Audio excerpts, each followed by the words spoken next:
Hey, everybody, welcome to Talking Hockey Sense. I'm Chris Peters. It's episode 119 of the podcast, and today we are focusing on the NHL Draft rankings. Finally, our top 100 on FloHockey is live. We are going to talk a lot about that today.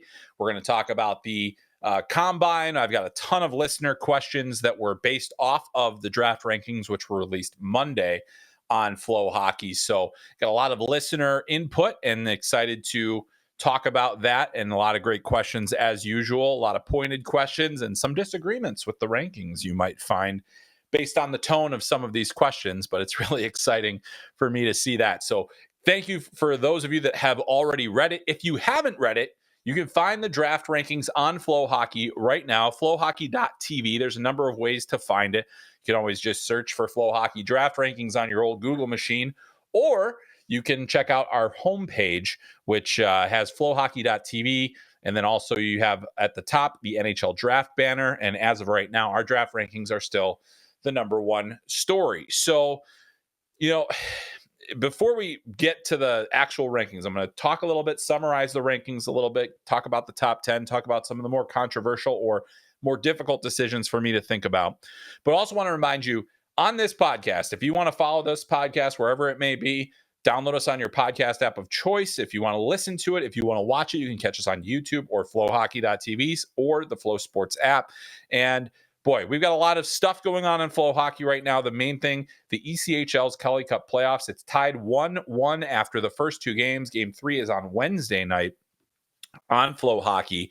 And then you could also catch games 4 and 5 over the weekend. That is down in Estero, Florida, where the Florida Everblades are currently playing the Kansas City Mavericks. So make sure you check that out.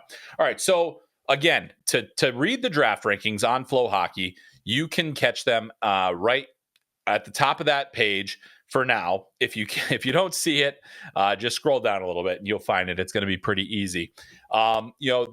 The other thing that we're going to have a lot more draft coverage throughout the rest of this season as well as we go into the draft. We're only weeks away at this point. And so I'm really excited to bring all of that coverage to you because we are going to talk about NHL comparables, which, if you've listened to this podcast for any amount of time, you know that I don't really enjoy NHL comparables, but I think that the masses have spoken, and it's probably one of the most frequent questions I get asked about prospects is, who does he play like? And I try to come up with answers. And it's actually a good exercise. It's been a good exercise for me to think about how these players ultimately fit in. I know some people will see a comparable and say, oh, that's no good. But honestly, that's a fun way to kind of evaluate the prospects. So make sure you check those out on FloHockey.tv, 1 through 100. And as is the case, it's my opinion. I've obviously talked to scouts. I've talked to colleagues in the public space. I've talked to other people, but this is my opinion of how I would order my draft board. I try to make it as much my opinion as I can, and then hopefully that comes out in the wash and you guys see the results, and either you think they're great or they're terrible. We'll be doing some audits of my old draft ideas and takes. The draft takes that aged poorly, those will be coming a little bit later as we get closer to the draft. But now let's talk about the NHL draft rankings. Let's talk about the top 10. Let's talk about what we've got going here with Macklin Celebrini. You guys all know it. It's not that hard. Macklin Celebrini, number one. He's been that way for 2 years. And so he is the number one player on our list. So the top 10 begins with Macklin Celebrini, the Boston University center, who is going to probably change the fortunes of the San Jose Sharks, though not right away. It's going to take a little while. But if you watched our mock draft last week, you'll know that it is going to be a very quick trip to the podium. And I think that the San Jose Sharks will make that selection of Macklin Celebrini and begin to start planning for their future with Macklin Celebrini and Will Smith and a whole host of other young players that'll help out. So then let's get the controversy started, because I know this is controversial because I've had a lot of Blackhawks fans in my mentions, and this is obviously relevant to them because number 2 on the list is Artyom Levshunov. And Levshunov is a a really interesting prospect in a number of ways because he is he's a defenseman. So you have the defenseman at number 2 over top of the forward. And I know that, Blackhawks fans, there's a camp that really wants Demidov, and it's not always exciting to take a defenseman. It's not the most fun or trendy or sexy pick. It is usually, however, a smart pick. And so how did I get Artyom Levshunov over Ivan Demidov, who's number 3 on the list? And the answer really comes down to a couple of things. Number one, positionality means a lot here. What position a player plays, the way that they can impact the game. When you look at the impacts an individual player can have on their team, the puck-moving offensive defenseman who plays upwards of 23 minutes a night is one of the more sought-after components of any team. And you look across the NHL and you say, okay, well, you need to have that top-tier defenseman. You can argue the Edmonton Oilers, is Evan Bouchard the guy that you would put among the top number 1 defenseman? Is Aaron Ekblad one of those guys you would put among the top tier defensemen? Maybe not, but you look at the rest of the way the playoffs played out. You have an Adam Fox for the New York Rangers. You have a Miro Heiskanen for the Dallas Stars. The players or the teams that went on deeper runs, Vancouver getting a big series out of Quinn Hughes, all these different things that kind of come into play. And those players matter. And it's the minutes that they play. It's the role that they play. It's the versatility that they bring. And that's why I think Artyom Levshunov, who to me, as I was looking at these defensemen, I think he's the clear best defenseman. I think he checks the most boxes for what you need to be a number 1 defenseman. Becoming a number 1 defenseman in the NHL is a very difficult thing. There are only 32 of those, and not all of them are created equal. So you look at that and you say, okay, well, if we can get this, and in my view, Artyom Levshunov is on a trend line to being a number 1 defenseman. You look at the production that he had at Michigan State. You look at the minutes that he played at Michigan State. You look at the way that he's grown over 2 years in North America. You look at the size that he has, the physical strength, the skating ability, the puck sense, and the ability to play offensively. I just think there's a lot there, and I don't have as many concerns about hockey sense, mobility, offensive skill, all of that. I don't have any concerns about with Artyom Levshunov. So to me, as I look, it comes down to what's more valuable to an NHL team. Is it a number 1 defenseman or a number 1 scoring winger? If that scoring winger, let's say Ivan Demidov gets to a Patrick Kane level, we're just talking about wings that went first overall, a Patrick Kane level player, then yes, that makes a little more sense. That seems to jive a little bit better with, what you would say, okay, well, that guy has to go. But the reason Demidov ended up number 3 on my list is also because there's a lot of unknown there. There's a lot of uncertainty there. And yes, we can watch him. We can watch the skill that he has. We can watch the plays that he's making, but he's making it in a league that is not necessarily going to get you to the next level. And so, I mean, and he'll get to the next level, but it's not, in terms of evaluations, when we talk about the Russian players that have been selected high in the NHL draft, they have played more KHL or more professional games than Ivan Demidov has. And that is a really tricky thing to kind of get over. We know he wasn't just in the MHL because he's young. The SKA St. Petersburg has not been a place that affords younger players a lot of opportunities to play at the senior level, at least not in the last few years. And so with that, it's really challenging to decide, okay, well, he's playing in the MHL, which is, it's not a comparable league to the OHL, to the USHL. I feel like it's a good junior league. It's absolutely a challenging junior league, and that Demidov has the offensive skill. But to do it against a lower level of competition, how dominant really will he be? And to not see him in international competition where he's playing against top players, to not see him in those things, that creates a level of uncertainty and risk for me that the profile that he is putting forward at a lower level of hockey is consistent with a number 1 winger. You have to project it out, but I think about, there are a lot of players that we look at, and there are guys that played high school hockey or prep school hockey. It's not that big of a gap, where that's a level far below what we see in typical junior hockey. You look at the numbers that the best players in the Minnesota high school leagues put up, and that's the top tier of high school hockey. There's the players that are on a pro track are absolutely dominant in those levels, and that's what we're seeing with Ivan Demidov as well. But to put him as a number 2 pick over a guy that I feel could be a number 1 defenseman in the NHL, it was a bridge I wasn't willing to cross. And that is why Ivan Demidov is number 3. I still think he's an elite offensive talent. I still think that there is an opportunity for him to be a high-level scorer in the NHL. I just think there's I feel more comfortable with an Artyom Levshunov and the upside that I think that he has versus what Demidov has shown at a level that doesn't give me a lot of comfort in terms of projecting him out a little bit further. So that's the hard part. And then as we look at the rest of the top 10, number 4, Anton Silayev, the towering defenseman, really good at both ends of the ice, but particularly defensively, has a nastiness to his game, has good skating ability for his size. I think that's an upside play. You're saying this is a guy that's going to come in a couple of years to North America. He could potentially be in our top 4 very soon. He's already playing pro hockey. There's a great article on Silayev on The Athletic by Scott Powers, who wrote about, talked to Igor Larionov, who is the coach of Anton Silayev, of course, a Hockey Hall of Famer. And he has an approach where he just basically throws the younger players into the deep end and then sink or swim time. And Silayev was able to swim and thrive and play minutes and make mistakes and not be taken out of the lineup. I love that approach from Igor Larionov. And obviously it worked because he's got a couple of players that could go in the first round in this draft. And Silayev, I have at number 4. So number 5 is where, again, I started getting to hear a little bit of the chirps. And I have Berkly Catton at 5, the Spokane Chiefs center.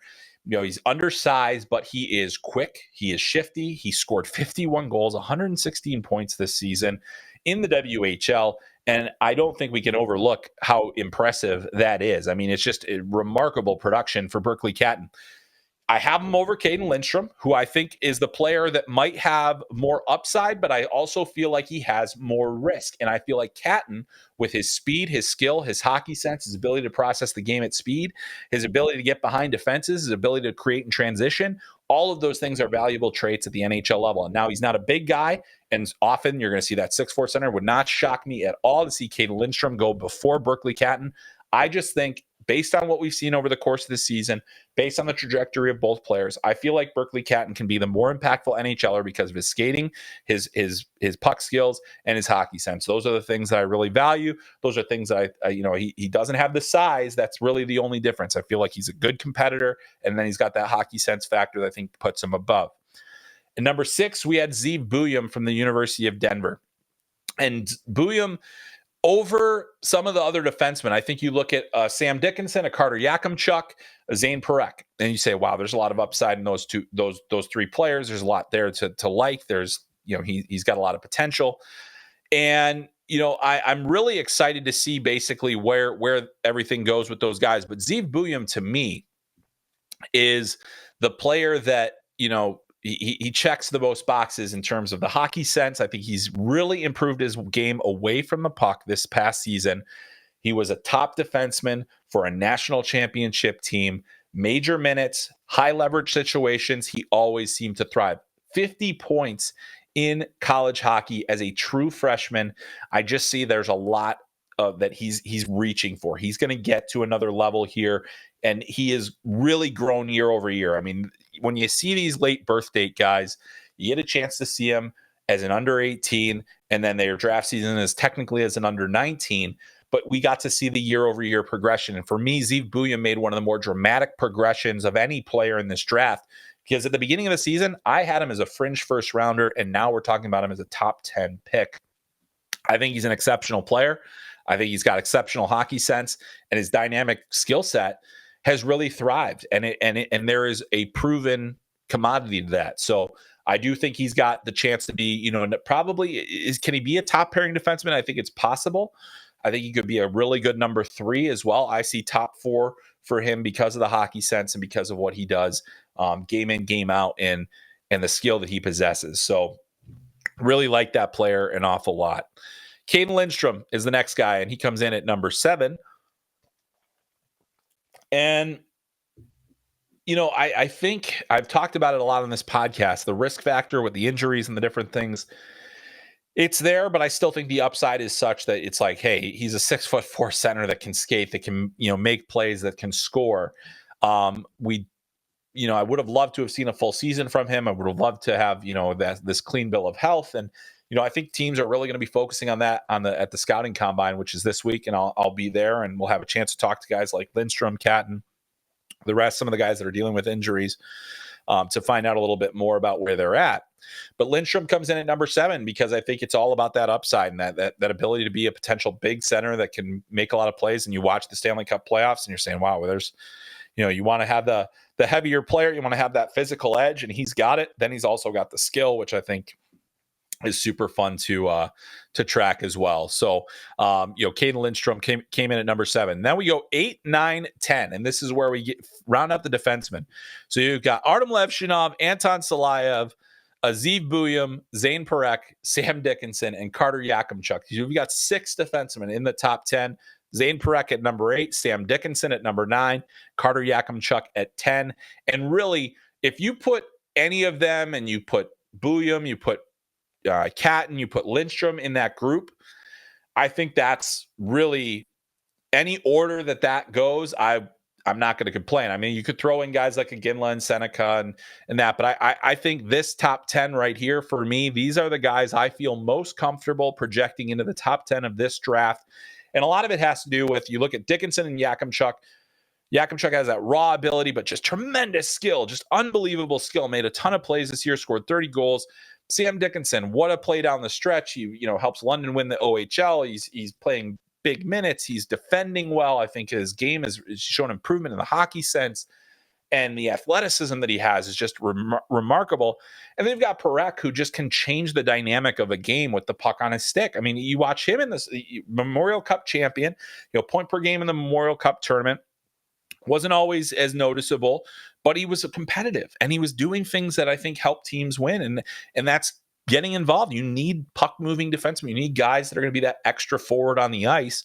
And I think we see that with Zane Parekh. So top 10, 1 Macklin Celebrini, 2 Artyom Levshunov, 3 Ivan Demidov, 4 Anton Salayev, 5 Berkly Catton, 6 Ziv Buyum, 7 Caden Lindstrom, 8 Zane Parekh, 9 Sam Dickinson, and 10 Carter Yakimchuk. That is the top 10. You can read the entire top 100 on FloHockey, but we're going to go ahead and give away a few more nibbles here on the podcast because you were so nice to join us. And so I'm going to talk about some of the other players that I put higher than maybe I anticipated I would, or that end up lower than maybe the consensus has them. And this year's draft is really tricky. I think once you get past 13 or so, 14, there's a real gap into the next tier of players. I've talked about it before. I think, you throw Beckett Seneca in there, Tija Ginla, Cole Iserman, Consta Helenius. All of those guys are in that 14 range. So the next 4 guys after the top 10. And then you go to that next tier. And so I wanted to focus on a guy that I had at number 17 because I've been up and down on him all year. And it's just kind of been like one of those things where, you continue to watch tape, you continue to think about things, you continue to talk to people. And I ended up putting Michael Hage of the Chicago Steel at number 17 on the list. And I think that his speed, his skill, his scoring ability, and the second half that he had where he was basically the best player in the USHL for a couple of months, only 4 games since December 29th did he end up with no points. So just 4 times not on the score sheet. He was consistent. He was always reliable for a team that, really struggled out the gates. And he struggled out the gates too. And we've talked about, he's gone through personal adversity, suddenly losing his father tragically last summer. He missed all of this previous season, almost all of the previous season with injury. So, I mean, this is a guy that's really had to deal with adversity early on in his career, and he's gotten better. And the fact that he came back so strong and then really turned it up a notch when the chips were down in Chicago a little bit. I think morale was down a little bit. And here comes this guy, and he just pulled a team up with him. And I think that says a lot about Michael Hage. I think it says a lot about his character. I think it also says a lot about his talent. And really, I think there's a lot of upside. And as he goes to the University of Michigan, as he gets more time to figure out exactly what he's going to be as a player, I think he's got a bright future. I think, for me, he's in the upper range of that next tier of player. And he did that. What also kind of, I guess, surprised me in the end, and not really surprised me because I knew it was trending this way. We talked about it on the podcast before as well. Trevor Connolly of the Tri-City Storm came in at number 20 on the list. And so, I feel like that's low for him. I think that there's also people that have him lower, and it's all because of off-ice stuff, character stuff, the World Under 18s taking that late penalty in the gold medal game. I mean, that sticks in people's craw. It's just there are things that happen with maturity, character, and things like that I think teams are still trying to get a good handle on. And at this week's Scouting Combine, again in Buffalo, I'll be leaving on Thursday to head out to Buffalo, spending time with as many prospects as I can while I'm out there. Connolly is going to face the most scrutiny of any prospect. Every single team is going to be looking and asking him pointed questions, and he's going to have to answer the same thing over and over again. And I think they're going to try to push his buttons. They're going to try to get him frustrated. They're going to try to get him get under his collar to see what makes him tick, because this is a player that is shown on the ice and then a few instances off the ice that are confirmed. And then there are certainly some allegations that are outstanding that really have never been addressed. You read the story in The Athletic. There's some things in there that, either it's denials or there's, he said, she said, all kinds of stuff like that. Teams are going to try to get a handle on that. And it all matters. I think teams think now they're not comparing him to the things that, say, Logan Mailloux did in his draft season, or the things that happened with Mitchell Miller and these big controversies that came up. I think it's more in line with the Tony DeAngelo pick or the Ryan Merkley pick, two guys that went in the first round that had a wide range of concerns. And DeAngelo worked out as an everyday NHLer. Merkley did not. But DeAngelo also has been on a number of NHL teams. And so, those are the things that teams are going to consider when they're talking to Trevor Connolly. For me, I think the talent is immense. And I also think that basically 20 was about as far as I could go with him before the talent drop-off was such where I felt like if I'm an NHL team, I have to at least consider a player of that caliber. And I have to either decide that I'm willing to eat whatever comes next in terms of criticism or controversy or other things like that. But I think more importantly, it's like, how is this player going to impact our organizational chemistry? How's this player? And I don't think one single player can be that disruptive. But when we're talking about first round picks, it's not about the disruption. It's about the investment that you're making with a first round pick. That's a hugely valuable asset in your staff and in your team. And so if you're going to take that big of a risk, you better be certain about the player.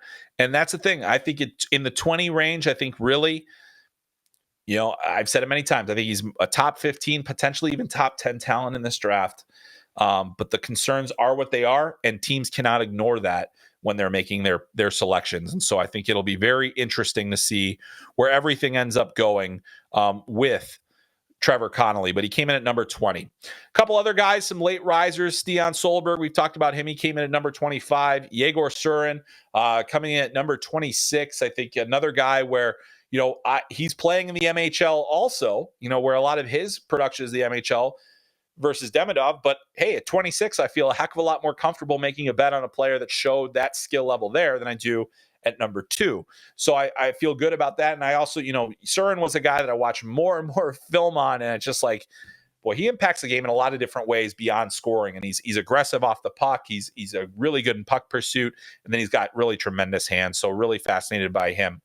Another thing that I thought about with my draft rankings is, where am I going to put Cole Hudson?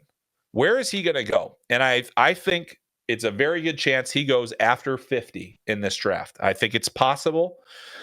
I wasn't willing to send him down that low. I have him at 35, so outside of the first round, but high enough in the second round where I say, hey, this guy, he's got so much skill. He's really intelligent. He's competitive. He played some of his best hockey at the under 18 Worlds while coming off of a minor injury. He was, he impacted games. I thought the gold medal game was one of the best games I'd seen him play that season at both ends of the ice. He had that goal scoring element. He's the all-time leading scorer at the National Team Development Program. That doesn't happen by accident. That doesn't happen without tremendous skill and hockey sense. It's not a fluke. It's not a product of your teammates. It's a guy that makes a lot of plays. I think Cole Hutson does that. Now, I just think there are so many big defensemen that have clear NHL traits in terms of their physical makeup and even the way that they play. But Cole Hutson plays in a style that I think still works in the modern NHL. He's not going to be a big minutes guy. He might not even be a top 4 defenseman. But I still think that offensive upside that he possesses allows him to be a very strong early day 2 pick. And if a team did jump up and select him in the first round, especially teams that have like multiple picks, as there are a few towards the end of the draft, boy, I mean, I think that's a lot of fun. He said that, he's tried to model his game after Adam Fox. You can see some of those elements there. But I really do think that Cole Hutson is worthy of a pick within the top 40 of this draft.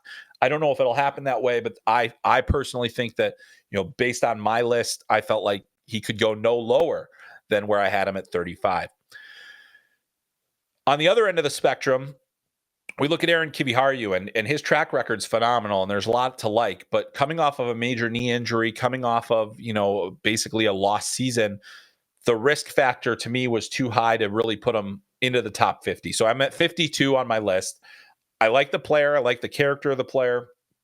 I respect his game and his hockey sense. I respect his drive and his competitiveness. I just don't know, at his size, with good, not elite skating, with good hockey sense, with good puck moving capabilities, but really not a ton of dynamic skills, I think that it's going to be harder for him to make it. But I also think that he's the kind of player, he's been under the microscope for years. He's been a top Finnish prospect. He's played in 3 World Under-18 championships. This is a player that absolutely should be drafted as a guy that you say, hey, we're going to take a chance on him. We're going to let him marinate. We're going to let him play in Finland for a few more years. We're going to see what we get. Bring him over to the AHL. Let him get a little bit of reps there. That's going to be where I think he can make the biggest impact. So Aaron Kiviharju came in at number 52. And then lastly, it took me all the way down to number 62. I wasn't sure if I was going to do it, but I decided to do it.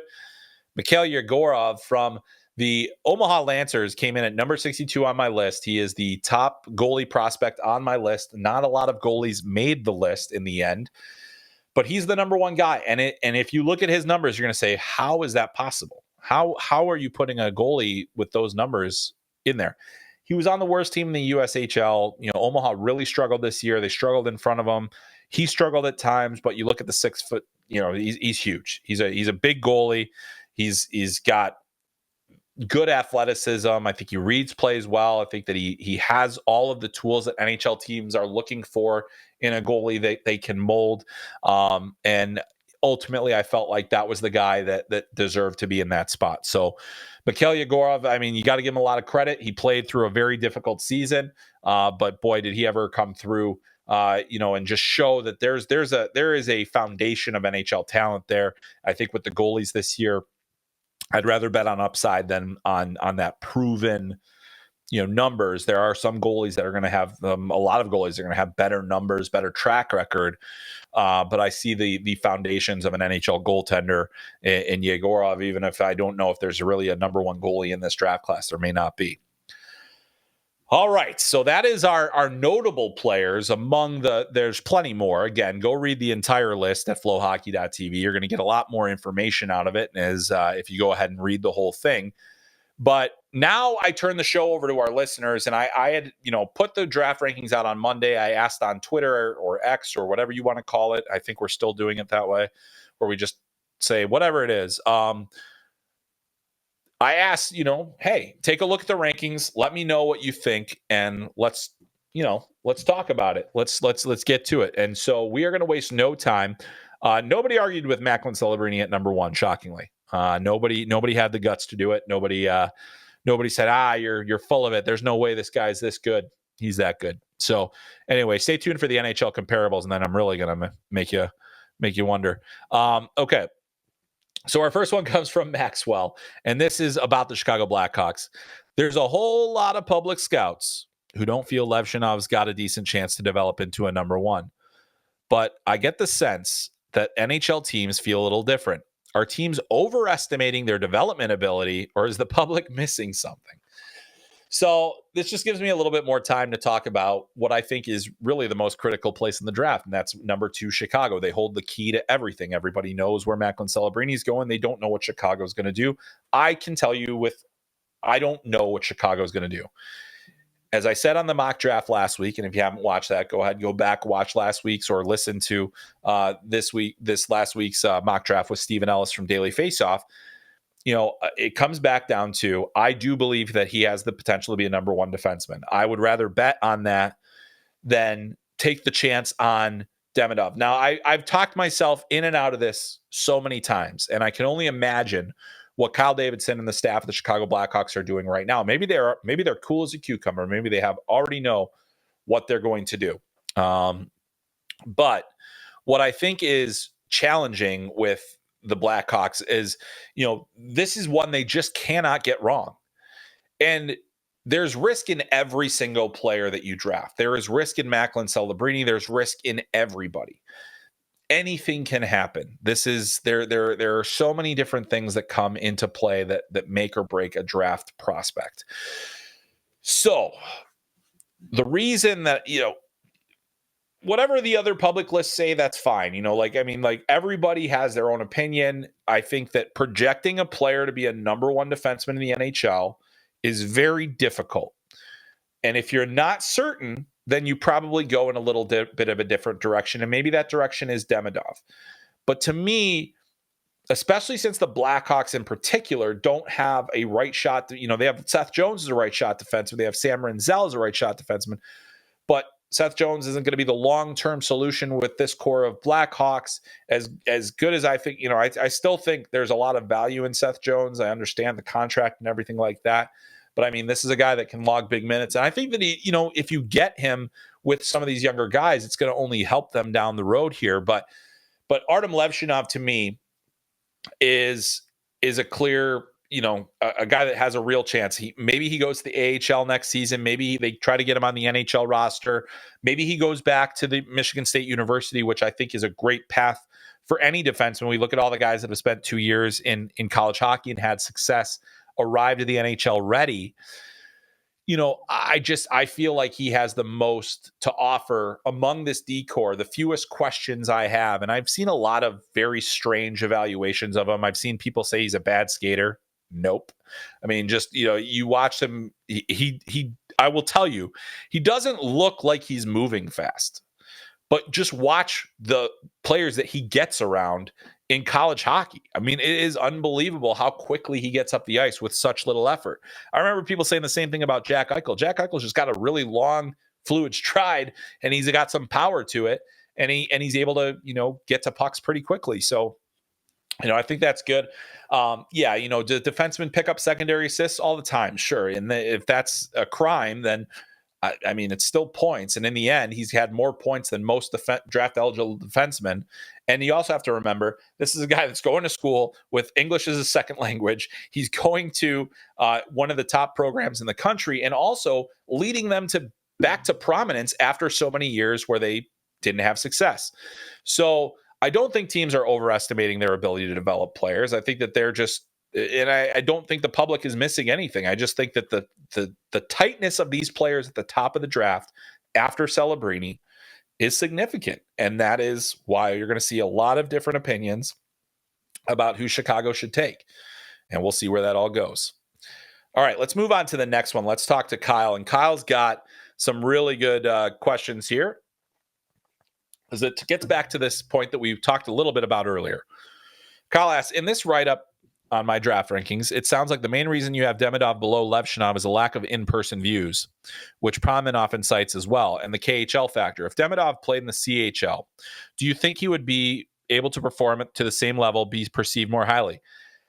I think it would give everybody a little bit more comfort if they had seen him at the CHL level, or even if he played in the KHL this year and got a regular shift every few games and got an opportunity to showcase himself, or did what what Matvei Michkov did in his draft season and played in the KHL, got loaned out.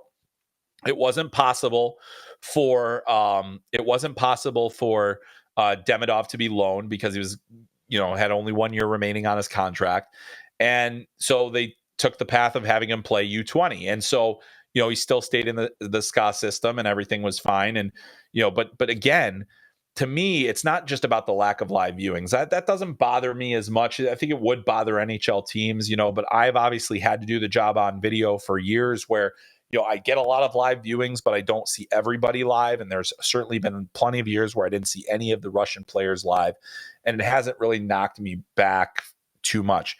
What concerns me is the level of play. The NHL, how much should we just haven't seen Demidov compete at the highest levels possible. And if you're making that selection so high in the draft, I think you would want a little more evidence than what is available right now. You see the skill, elite hand skills, tremendous playmaking ability, the ability to drive play. But what about how does he play in an adverse environment? How does he play when the chips are down? How does he play against stronger competition? Those are the questions that we don't have answered. And that's why I think it's really difficult to put him any further than number 3 at this point, which I still think is high and I still feel uncomfortable about it.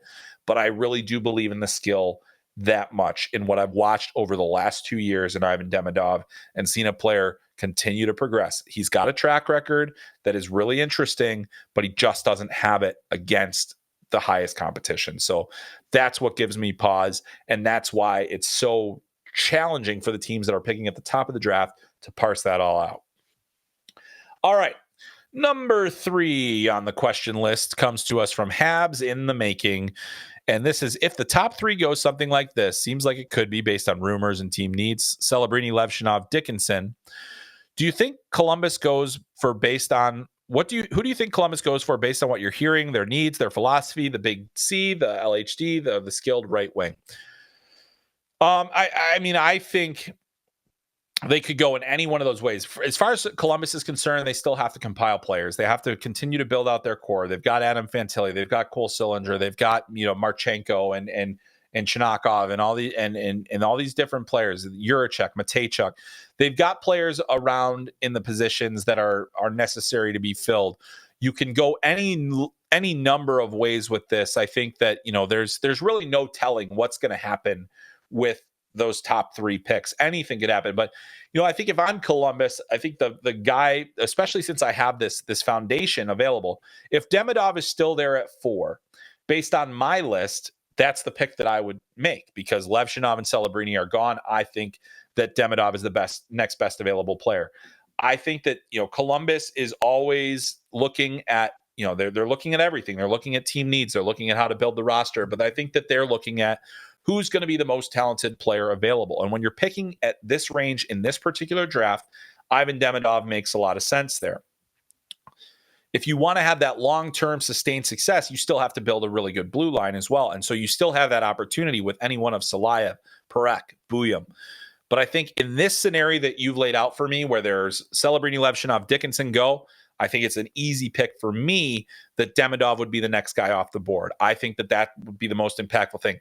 He's 6 foot, maybe 5'11", 5'10". We really don't know. We don't have an exact measurement of Demidov right now. Some people have said he is in the 6 foot range, but we have to kind of take that with a grain of salt. So I think you'd potentially like to get bigger with a Caden Lindstrom as well. Or maybe you want to get more dynamic with the Berkly Catton. It really kind of anything can go, but I think based on my board, the pick for me would be Demidov. We got another Columbus question. And Marshall asks, who should Columbus Blue Jackets fans hope falls to them that realistically could fall? Honestly, I don't think it really matters because I think at 4, you're still in the range where you can get one of the best players in the draft. It seems obvious to say it that way, but I think when you don't have the top pick and you're like, well, what's going to be left for us? You kind of get curious. But I think Demidov fits. I think, Lindstrom, Catton, any one of the defensemen. I think, it's more like with Matejchuk being so good, you're probably not looking at a Zeev Buyum. Maybe you're not looking at Anton. Maybe you do want Anton Salayev to get more of that defensive sturdiness and maybe a guy that fits a role better for you. I think there's a lot of different players, but in that range, Columbus is in a great spot. They're in a fantastic spot because they're going to get a player that will immediately become one of their top prospects. Like if it's Demidov, you're challenging Adam Fantilli for number one prospect status, right off the hop there. That's pretty big. I think any of the defensemen, you can make the case as well. I still have a ton of faith in Fantilli. I think he's an outstanding player. Really excited to see what he does over the course of his career. But man, Demidov I've talked about all those risks already. They're still there. But if he can make that next move, that'll be pretty impressive. So I think that'll be a fascinating one. Columbus, I don't think they're always predictable, but they are under new management. Don Waddell, I think he's going to allow the scouts to do what they do. And we'll probably see a similar philosophy as the last few drafts is what we've seen. They're simply going to take the best player available to them. All right.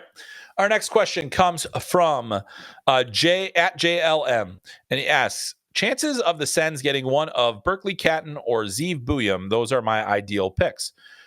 Well, when you're picking where the Senators are at number 6, number 7, there is an absolutely realistic chance that one or both of those players will be there. We've talked about the different tiers, the different players and everything else that could be available. But I think, for Columbus, for Ottawa, either one of those guys could be there. It's just, again, the way that this draft sets up and the way that the top 10 is set up, I have 6 defensemen in my top 10, which is a lot. That really shakes things up. Because teams, you look at the draft, historically, center, defense, those are going to be the guys that go the earliest. Say the run-on defenseman starts at number 2, it might not stop for a little bit. Maybe we don't expect Montreal to take a defenseman, but it's not out of the realm of possibility either if they think that's the best player available. So I think there's a strong chance that either one of Catton or Buium are there, and the Sens could, have a really interesting player on their hands if it's either one of them. I think Catton, who, if you watch some of the scouting videos we put out, Catton is a guy that I've compared to Tim Stützle. Speed, transition, skill, scoring ability. I mean, so you have 2 of those guys, and all of a sudden, wow, this is a tougher team to defend. This is a tougher team to keep up with. And so I think that's kind of fun. Same thing, Zeev Buium, he allows you to play faster because he moves pucks well. He processes the game at a high pace. He's able to get pucks out of the zone quickly. So that's another thing. Both of those guys fit and would be great picks for the Sens if they're available. All right, our next question comes from at FlyGuyOX. How does Zane Parekh and Zeev Buium compare to Bo and Byram? Good question. I like this one because I think Bo Byram, top 5 pick. He's the number 4 pick for the Colorado Avalanche, and obviously he's won a Stanley Cup, has now since been traded.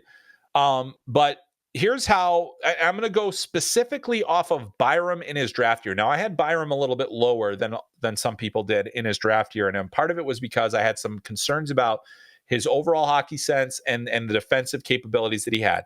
So I think in that regard, I feel like Parekh is a little bit more similar, although I will say Parekh to me is more naturally skilled, has more ability to impact the game offensively than Byram did at the same age. But as we've seen, Bo and Byram grew into a very interesting and impactful defender. Took care of his own end fine, but really the offensive element showed. And they're just, in the end, you look at Colorado's blue line and you can only have so many of that type of player, and he was a bit of an odd man out.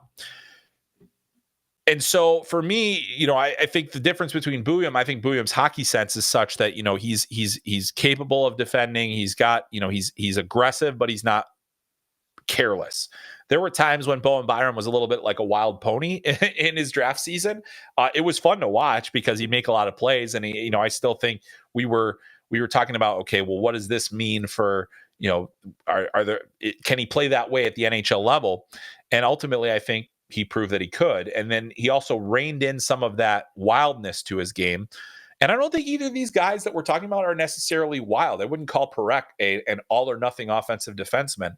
I think he showed at the Memorial Cup in particular, he's going to compete. He's going to do things that the offensive stuff is the important stuff that makes him a unique player. I mean, 96 points this season. How can you not love that? But if you were to ask me to rank these guys versus Bo and Byram in their draft season, I probably would have put both of them ahead of Bo in their draft if they were in the same draft season as him. Not by a lot, but in that same category. So hopefully that answers your question there. All right, next one comes to us from Joe. And Joe asks, do you believe that Parekh's game translates to the NHL, or is he just a junior sensation? Are we potentially talking about the next Paul Coffey or the next Brian Fogarty? Those are some extremes there you got, Joe. So I wouldn't have put Zane Parekh as a top 10 prospect if I didn't think his game would translate. I think that he's got some really refined offensive skills. I think he knows exactly what he's doing with the puck. He is decisive. He is confident. He has skill. Tremendous shooting ability, tremendous poise with the puck on his stick. He creates extra time and space at the offensive blue line. He creates more time for his forwards to kind of create things at the net front, get the mixer going, throw pucks to the middle, and make things happen. He gets a lot of pucks through as well. So he's an asset. I think he can change the dynamic of a game. And so I don't think he's the next Paul Coffey, because I don't think we may never see the Paul Coffey, Ray Bourque exactly the same. But obviously we could see the Cale Makars and the Quinn Hugheses and the Adam Foxes and Miro Heiskanens and everybody else as this next wave of just tremendous defensemen.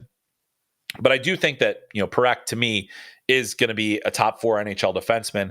I think he's going to be a top power play guy. I think he's going to be a guy that impacts an NHL game in a lot of different ways, often offensively. But I don't think that his defense is such that he'll be a liability long-term. He's got enough size, he's got enough strength where he's not going to be a liability. And I think that offensive element that he has, to me, I think it translates, and I think he'll be just fine. All right. Our next one, we're going back to Trevor Connolly here, and this one comes from Matapumo. And the question is, if Trevor Connolly had a clean off-ice history, how high would he go? It's tough hypothetical, but I would say that there are some on-ice elements in Trevor Connolly's game that still give scouts pause. I think there are some concerns about overall hockey sense because sometimes he'll try to do too many things. He's also lacks discipline at times, takes a lot of minor penalties, takes some major penalties, got ejected from games, famously at the under-18 Worlds. And it shows sometimes lack of awareness, lack of, control, lack of maturity. Those are the things that are concerning.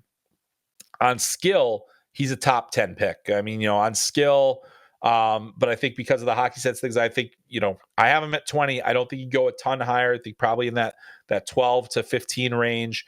Would be more realistic if there were no other concerns. And really, the interesting thing is if there are these ongoing concerns, when I go to the combine, I'm going to be talking to people there and seeing, hey, is there a chance he gets out of the first round? It's possible. I'd say it's unlikely, but I think it's possible that he does get out of the first round. And that's going to be really interesting. So we'll find out. I'll learn more at the combine. And I'll bring back my findings next week. But I think without all of those issues, he's a high-end pick, a guy that, impacts the game.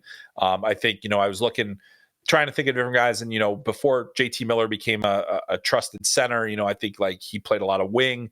And I think the way that he plays the wing is very similar to how Trevor Connolly plays his game as well. All right. We're going to number 9. The question is from Michael.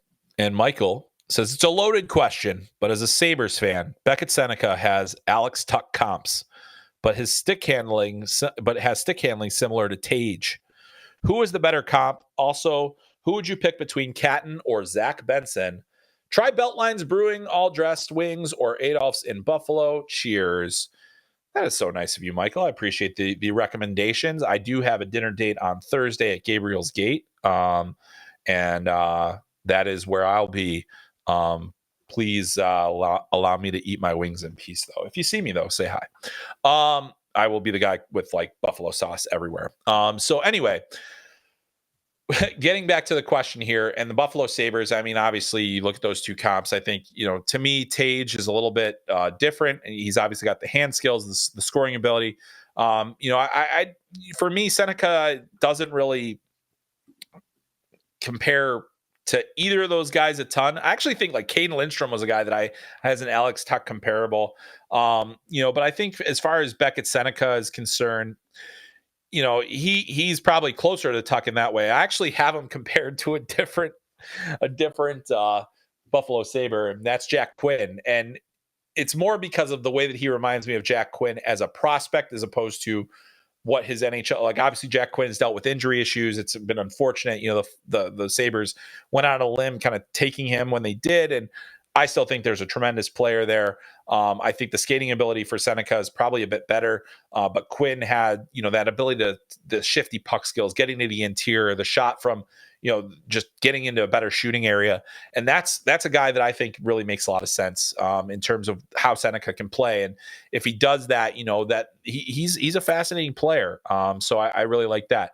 To go to your next question about who would I pick between Catton and Benson, it's a tough one because I think Benson has a hockey sense and compete level that is just out of this world and so good. But Catton, while similar in size, incredible speed, incredible scoring ability, high-end puck skills, and an ability to process the game at a tremendous speed. If you had to make me pick between those two players, and I hate to do it because I like both of them an awful lot, and Zach Benson only grew on me as an NHL player, seeing how hard he works and how he was able to make plays and impact games, I'd still take Berkly Catton between those two players. So thank you for that question. And for the Buffalo Wings recommendation, I may check that out on another night. All right. We got two from Deep Sea Hockey, but we'll go to the first one here. And he asked, how close did other can't talk apparently. How did other redraft candidates come to making the top 100?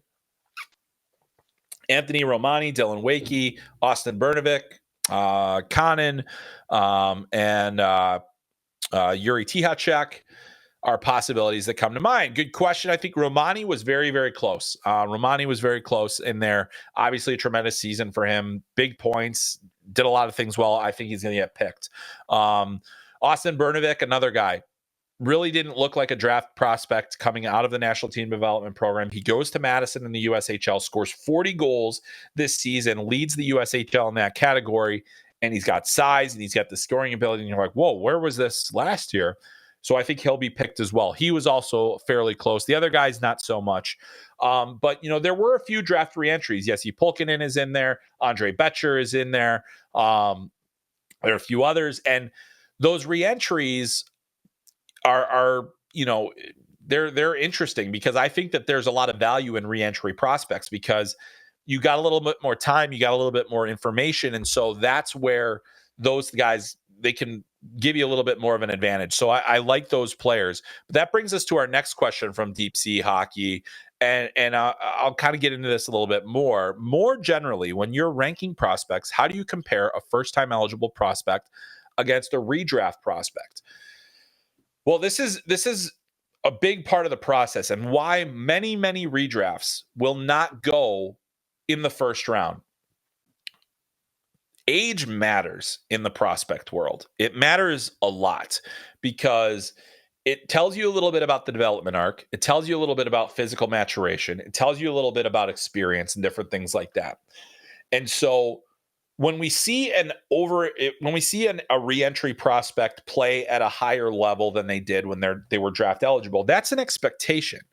In junior hockey, in college hockey, in professional, wherever you are, as long as it's not the NHL, because that's a different animal, there is a level of expectation that you will be better the year after that year. So how much better is what matters. And you look at a guy like Andre Betcher, who's on the draft rankings, who had massive point production and also had a tremendous performance at the World Junior Championship. So you've got multiple data points there to point to. But the youth of the first year eligible players matters. It matters if you were born in January versus you were born in July or August. You look at those guys that are late birth for their draft year and the guys that are later in the summer. I mean, even Macklin Celebrini is a later birthday for the class. That matters because it tells you a little bit about where they're at and where they can go.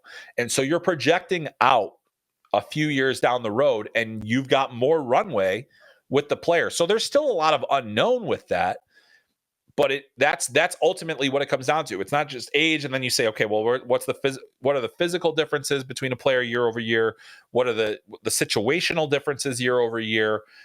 Did this player play in a more elevated role? Did he get more opportunity? Did he play against weaker competition? All of those things matter. So you take all that into account. But the reason that I think re-entry players have more value now is, especially if you say you're taking like an Austin Bernovic who's coming out of the USHL, you've got a longer timeline with that player. You've got the time where he's going to go to college and you don't have to sign him.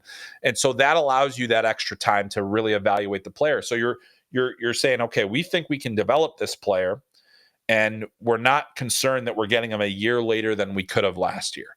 Because we feel like we can develop that player. So great question. I think it's an important part of the process, and hopefully that was a satisfactory answer. All right, our next question comes to us from Nestor, and Nestor asks, do you think Brandtseg Nygaard could be in play for the Devils pick? His style of play and NHL readiness seem like great fits in New Jersey. Well, I think he does have a shorter NHL timeline. I don't think he's going to be NHL ready next season. I think we saw, some of the evidence at the World Championship and certainly in professional hockey this year. But the fact that he did play professional hockey helps, and the fact that he'll be in the SHL next year is also good for his development. And I think that's a good thing. I don't think it would be a huge reach to take him there. New Jersey, they have a really good prospect system. They've got a lot of young defensemen. They've got a lot of young forwards that are already in the mix. And you get a guy like Brandtseg Nygaard, who plays a very heavy, gritty game, but also has scoring ability. He can fit into a lot of different roles. That's a versatile player that you bring into your organization, and it does make them better. And so, I could see that. I think they're one of the specific organizations in that top 10 where it's like, hey, you could potentially take that player there and have a really good opportunity to get that player maybe in a year. I think the Devils probably feel like, hey, we're not that far away. We didn't have the season that we wanted to this year, but we got something there. And a guy like Brandtseg Nygaard would be able to help continue that kind of competitiveness. I love the way that he plays. So I don't think it's out of the question there for the Devils to take, a guy that just fits better. And I think he certainly could be that. All right, let's get a question here from Charlie. And this is about the San Jose Sharks. Their second pick, though, not their first pick. You guys know who they're picking with their first. Do you think the Sharks take the best D left at 14 no matter what? Or do you think there's a chance they don't rate the D high enough and take a forward instead, assuming they're unable to trade up or down? Really good question. And I think that this is really one that, they're going to have to discuss repeatedly. I mean, to me, I think the gap between the 6 defensemen that are in my top 10 and then the next tier of defensemen is pretty wide. And so I do think that at 14, the options there that are going to be better are going to be one of the remaining forwards. It could be Konsta Helenius. It could be Cole Yzerman. It could be even, maybe Beckett Seneca or Tija Gimla. Unlikely for those first 2, but it's possible for those others. And then you have to decide, okay, well, maybe you look at an Adam Urachek, who was, just outside of that tier for me. He missed almost all of the season, but he's got a lot of tools, and there's a lot of projecting. I think if you're the San Jose Sharks, that's a pick that might be a little bit too risky, and you might go with one of the forwards instead because you feel a little better. But then, do they value an EJ Emery, a Stian Solberg, a Charlie Ellick, a Henry Muse, a Cole Hudson? Probably not. I think that it's more likely that we would see them take a forward in that situation, but not out of the question to take a defenseman there.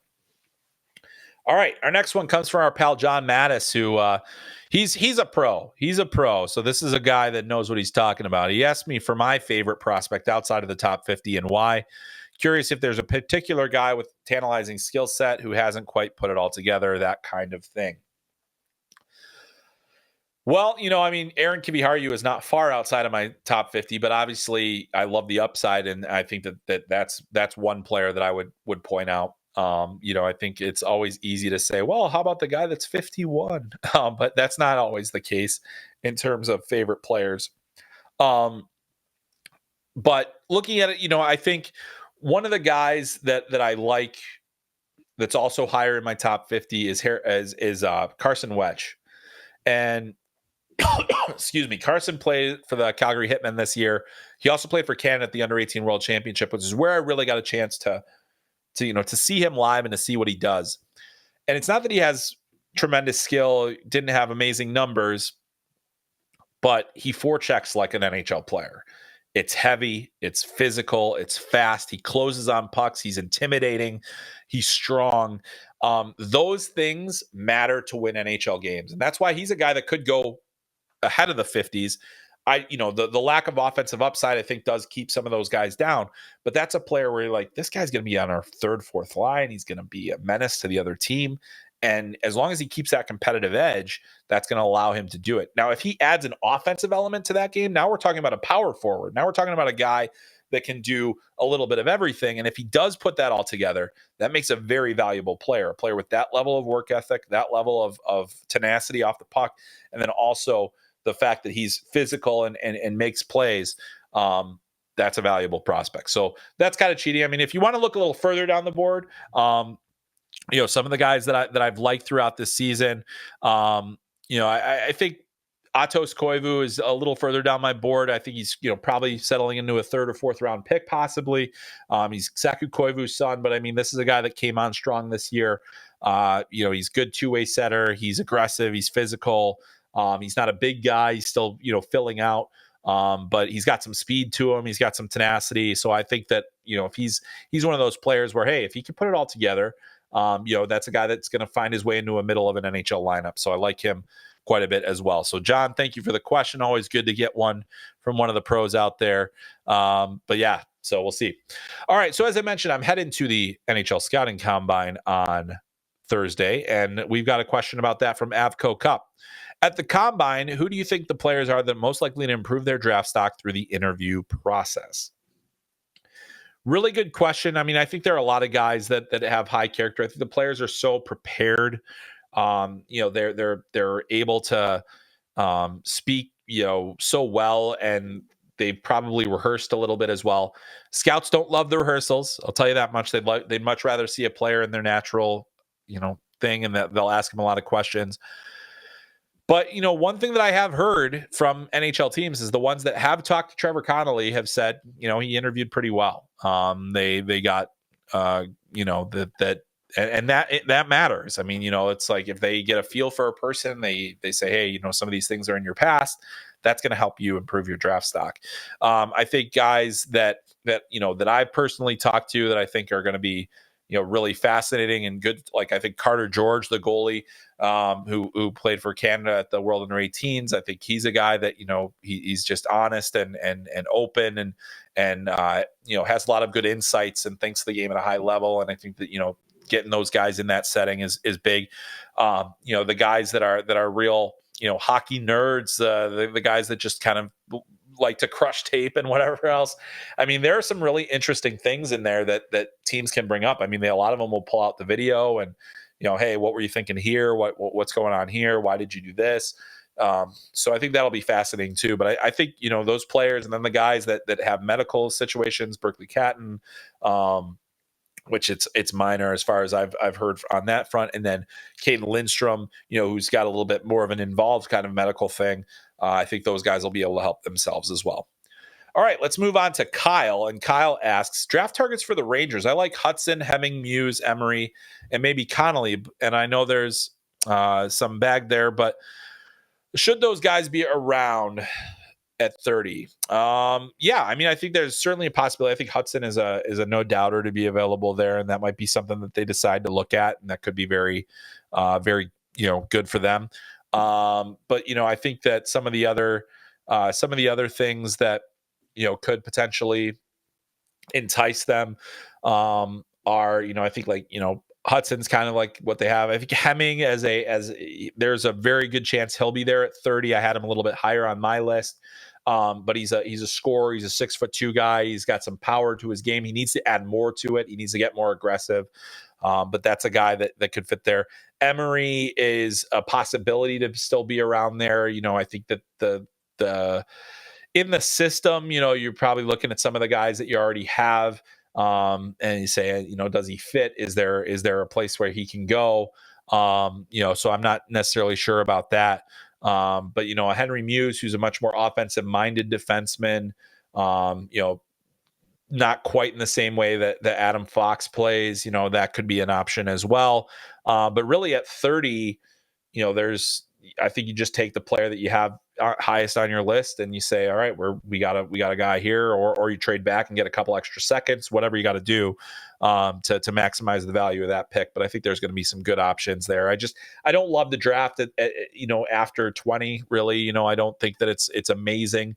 I think it's, very closer to average. Some might say below average in that regard. I don't think it's necessarily a deep draft. So, those are the things that you have to think about.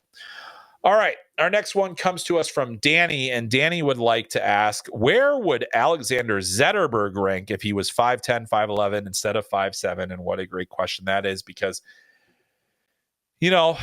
Alexander Zetterberg is an outstanding young player. He is an electric skater. He's got great hands. He makes plays. He's committed to Boston University, as the Swedish pipeline is nice and open for the college hockey, it seems now. Set a record for most points by a U18 player for the Swedish U18 team this year. Just really, really tremendously gifted, but he's 5'7", and it matters. If I think 5'8", 5'9", okay, we can live with that. For whatever reason, 5'7" is like, one, you're probably not getting picked until the fourth round unless you're a super special prospect. I think, for me, Zetterberg could potentially go as early as the third round, because there might be some teams that say, hey, this kid's got this dynamic skill set. He's going to go to college. He's going to get stronger. He competes. He does all these things well. So I think that'll also help him get better. But that, to me, is, where Alex, so where would he go if he's 5'10" or 5'11"? I think it's a really good chance he'd be a first round prospect. It sucks to say it, because you're like, oh man, he's just because of the height. Yeah. I mean, 5'10", 5'11", with his skill, with his skating. Now we're talking about how close is he to Berkly Catton. Like, that's kind of where we're at. So I know it doesn't seem like a huge difference. It's a huge difference.